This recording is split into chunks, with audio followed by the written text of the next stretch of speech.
Hey everybody, welcome to this OiC Sunday Reflection. My name is Maicon. I'm the pastor at Oslo International Church, and this is the fourth week of the Gospel of the Naked. You'll be perfectly fine just watching this video on its own, but if you do want to check out the other videos and also what's coming next, just go to our YouTube channel or follow us on Instagram. Today, we'll be talking mostly about the chapter 5 of the Gospel according to St. Mark, which is what we've been following in this series, in this Gospel in which he's writing about the good news about Jesus, the Messiah, the Son of God. And I want to start by talking about power. There was a case that came out on the Brazilian media recently, which I tend to check being Brazilian and all. And the case involved a judge, a police officer, and health regulations around the use of masks in public spaces due to the pandemic. So this judge was walking along a public beach where the use of masks was mandatory, and he wasn't wearing one. So a police officer spotted him and came over and asked him to wear a mask, and the judge refused.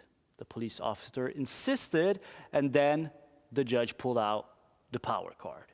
Do you know who you're talking to? So he informed the officer that he was a judge, and to prove the point further, he proceeded to call the superiors in the police force and to deride this officer over the phone. Do you know who you're talking to? Whenever someone pulls out that card, the subtext is hardly subliminal, right? The implication is the person has power, or in the least, has direct access to people in power. Chapter 4 of Mark's Gospel, which we talked about last week, it ended with Jesus calming a storm out at sea, and the disciples asking, "Who is this? Even the wind and the waves obey him." And as we go into chapter 5, there is more demonstrations of the extent of Christ's power, so it would seem. First, we have Jesus arriving at a region at the other side of the Sea of Galilee, which Mark calls the region of the Gerasenes. And if you have a Bible with you or a digital format, you can have it open on chapter 5 of the Gospel of St. Mark as we go through these stories. So Jesus arrives at this region, and a man with an impure spirit came from the tombs to meet him. This man lived in the tombs, and no one could bind him anymore, not even with a chain. No one was strong enough to subdue him. Night and day among the tombs and in the hills, he would cry out and cut himself with stones. When he saw Jesus from a distance, he ran and fell on his knees in front of him. He shouted at the top of his voice, "What do you want with me, Jesus, Son of the Most High God? In God's name, don't torture me." Jesus asks him for his name, and he answers that it's Legion, for we are many. Which is a peculiar answer, really, that speaks both of the extent of this man's misery and spiritual oppression, and also of the image of the Romans as a destroying and overdriving power. So all these things get thrown in a pot. The spirits then ask not to be sent out of the area, whatever that means, and rather to be allowed to go into a herd of pigs that were nearby. Jesus allows, they move into the pigs rush into the sea and drown.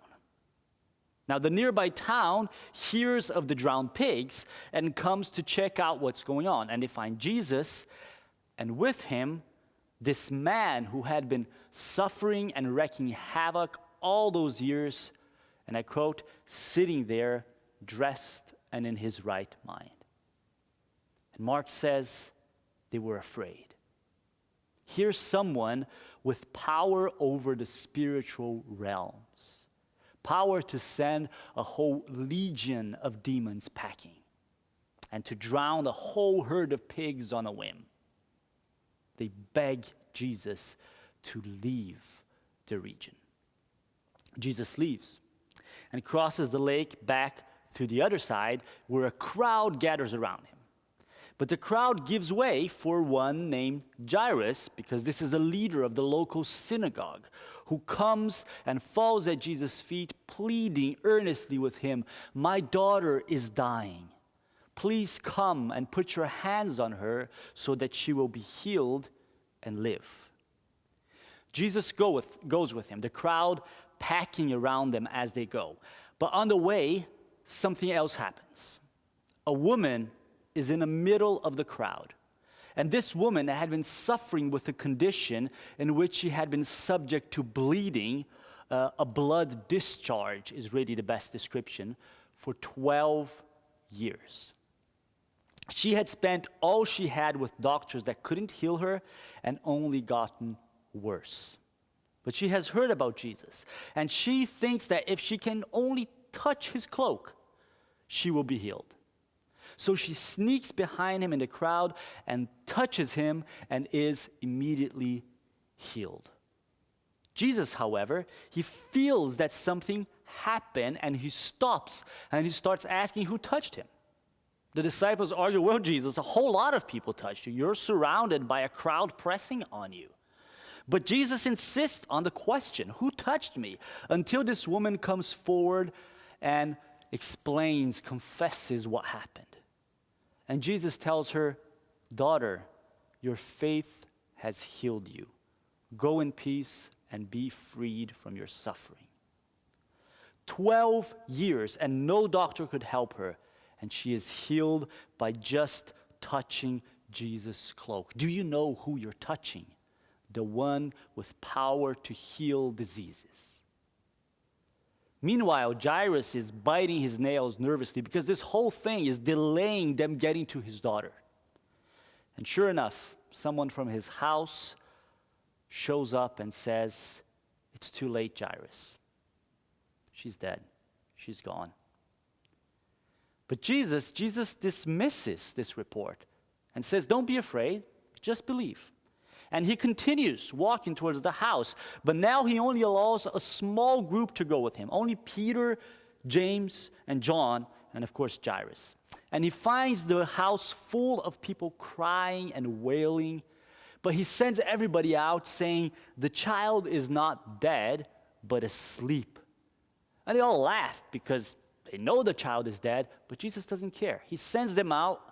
And only with this smaller group of disciples and the father and mother of the girl, he walks to her, laying dead on her bed, and he takes her by the hands, and he tells her, "Talitha koum," which I can't really pronounce because I can't speak Aramaic, but it means, "Little girl, I say to you, get up."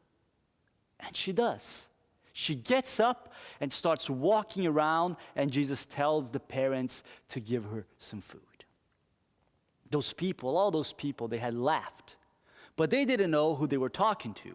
Here is someone with power over death. Sounds good, right? Power over spiritual realms, power over diseases, power over death. This was certainly a man to follow and be around, the reference you want on your religious curriculum. Except those things are not necessarily as exceptional as we would think. To understand what I mean by this, we need to remember that the gospel, according to St. Mark, it was written sometime on the second half of the 1st century of the Common Era. And there's a couple reasons why this is important. One reason is that it reminds us that this was written a number of years after the death of Jesus and by someone committed to presenting Jesus as the Messiah, the Son of God. Also, this reminds us that this was written in a very different time in history. And we have to look to that period of time to understand what would be perceived as exceptional or not. And the thing is, the ancient world was crowded with stories of deities and semi-deities and religious heroes. And there are a lot of things that we might think at first glance that are unique to how Christians talk about Jesus. But that is often because we either don't have a broad enough perspective that goes beyond our specific religious context, or because we don't have a long enough perspective that goes beyond our specific time in history. We don't have time to go into all of that now, but suffice it to say that there were plenty other narratives of deities, religious heroes, national heroes, and whatnot that displayed similar powers over the natural elements, over the spiritual world, over disease, and yes, even death. So while Jesus' power over the spiritual world, over disease, and over death might be a point in what Mark is telling us, it is perhaps not the point. One good hint we have that Mark may be up to something else is again how the so-called messianic secret plays out in this story. The messianic secret is this constant theme in the Gospel of Mark in which Jesus keeps on telling the people that he heals, the people he delivers, the people to whom he reveals his power. He keeps on telling them to not tell anyone about it, which seems counterproductive if what you were aiming for was letting people know just how powerful you are. What's unusual in chapter 5 is that after delivering this oppressed man in the region of the Gerasenes, he refuses to let the man come with him, but then actually tells him to go home to your own people and tell them how much the Lord has done for you and how he has had mercy on you.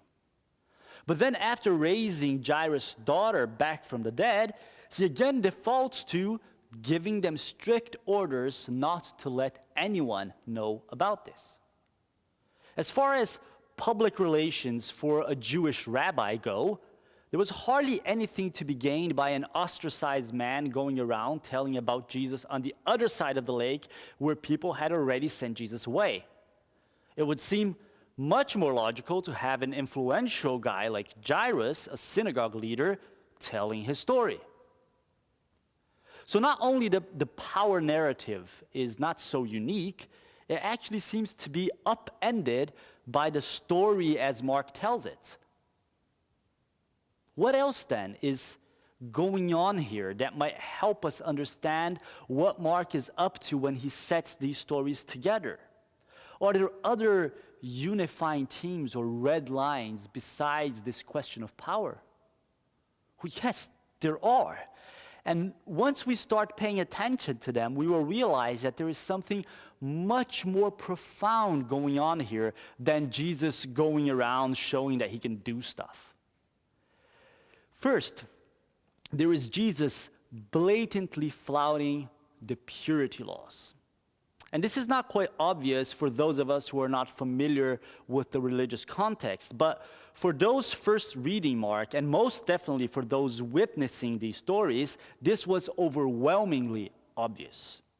There are a number of precepts and rules in the Jewish scriptures and religious laws that prescribed what was and what wasn't allowed for a Jew, and which actions or things that would render a Jew ritually impure and therefore restricted from either certain religious and social engagements in the temple or even ostracized from the Jewish society altogether. And one of the reasons for this is that ritual impurity was considered contagious in a way, in the sense that someone or something that was defiled itself would also defile that which it or they touched. And Jesus is actively touching and being touched by impure people throughout this chapter. It is really a remarkable concentration of breaches with the Jewish purity laws. The region of the Gerasenes where Jesus delivers the spiritually oppressed man is a Gentile region, a non-Jewish region. That was reason enough for care, but this man also lived among the tombs. Dealing with corpses was defiling business, which would render anyone who did it ritually impure.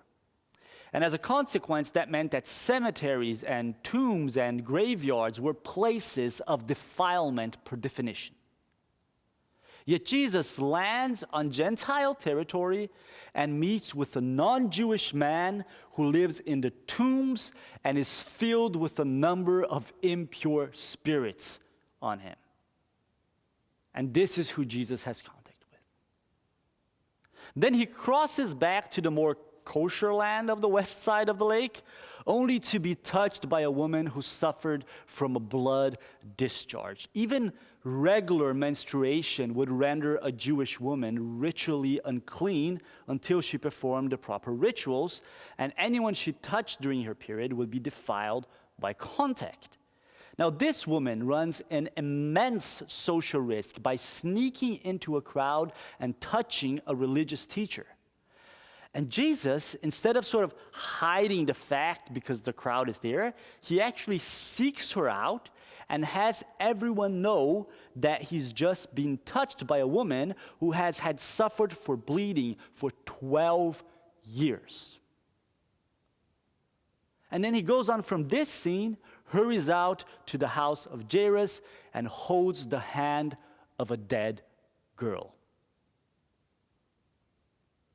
Jesus, it's like you want to get in trouble. It's worth asking why, because it's too much. It's worth asking why. If this was about wielding power, all this touching of impure people seems hardly necessary. He could just do a Jedi spirit telekinesis of evil spirits or whatever. But this isn't about breaking purity laws anyway. There is something else going on. Something I would like to call an embodied empathy, or perhaps even an incarnational empathy. When the bleeding woman touches Jesus, he doesn't only know that something happened, he feels it. I often use the NIV, the New International Version translation of the Bible, but I think it's unfortunate here.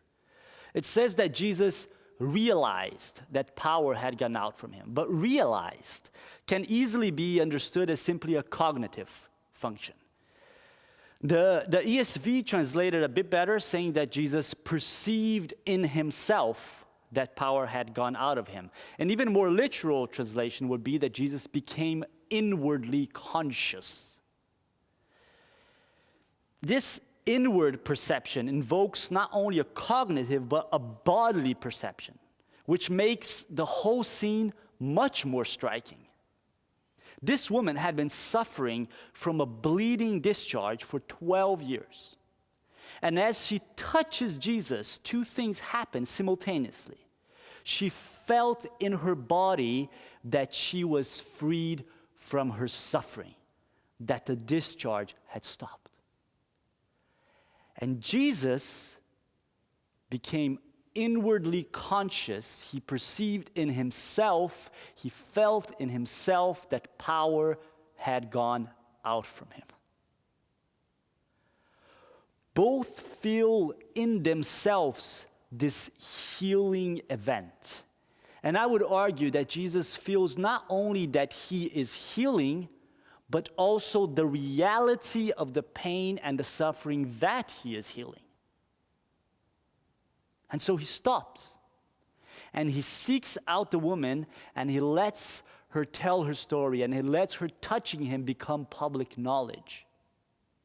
And again, here the translation is unfortunate, because rather than saying, be freed from your suffering, what Jesus says is, continue being healed. Continue being healed from your suffering. He heals her body and reinstates her into the community for the long work of healing her identity, her self-perception, her social belonging, and her dignity. For me, this is the most striking image of Jesus' incarnational empathy. But it's not the only one. It's present in all of these stories we're looking at today. Much has been discussed about why Mark keeps these original Aramaic words that Jesus speaks to the young girl laying dead in her bed. To me, it seems that the reason might be quite simple. Aramaic was her language, the language she spoke. and he was speaking to her. He wasn't saying magical words to the spiritual realm or a demagogue's words for the onlookers. He was speaking to the little girl. Little girl, get up. It's time to hug your parents and have a snack. Get up. This little girl could not know at that point, and Peter, James, and John certainly had no idea yet of the extent to which Jesus was going to break the power of death. But Mark knew as he wrote the gospel. He's enveloping these stories by something much more powerful and profound than just these events on the surface. When Mark describes the oppressed man on the region of the Gerasenes, he foreshadows the suffering of Christ himself.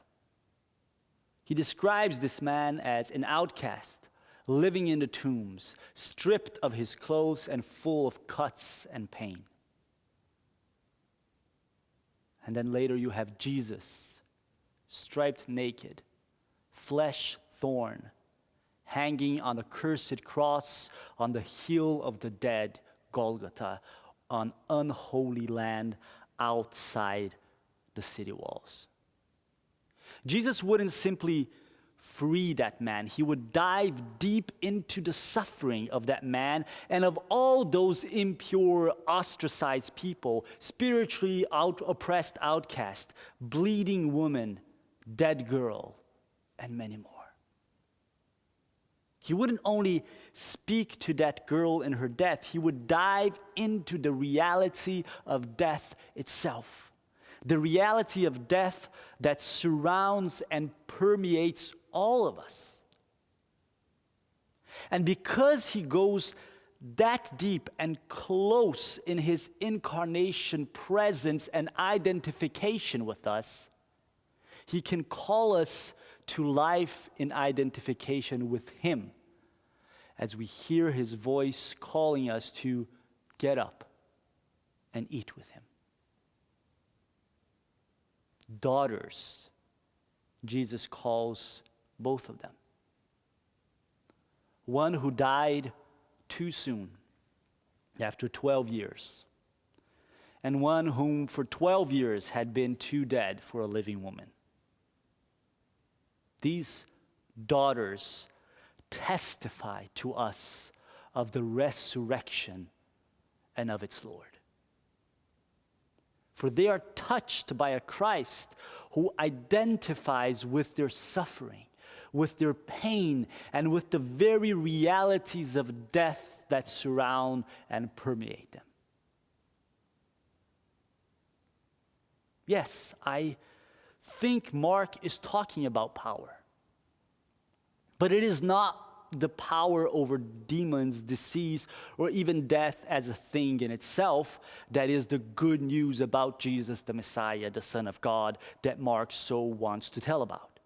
No, it is the power of his incarnation, the power of his identification with the poor and with the suffering, his identification with our poverties and sufferings, with the deaths we cause and the deaths we live.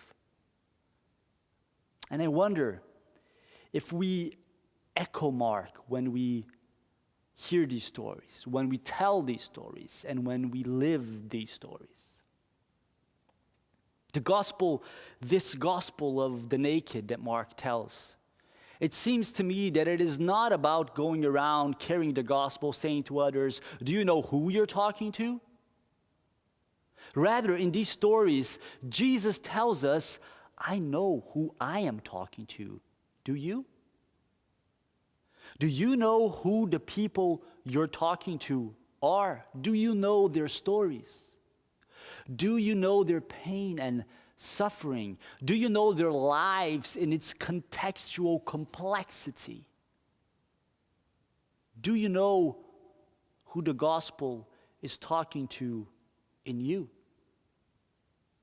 Do you allow it to access your pain and to not brush over your complexities, your doubts and fears and ambiguities?